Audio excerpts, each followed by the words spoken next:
జ్ఞానానికి చిహ్నం దీపం.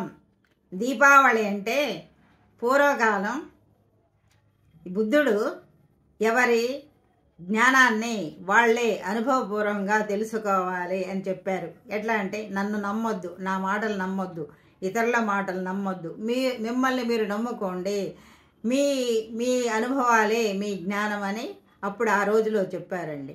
అప్పుడు బౌద్ధ భిక్షువులు గ్రామాలకు వచ్చేవాళ్ళట, ఇది నీతి మాటలు ఈ బోధ చేయటానికి. అప్పుడు వాళ్ళు గ్రామస్తులు ఏం చేసేవాళ్ళంటే వాళ్ళని ఆహ్వానించేవాళ్ళంట.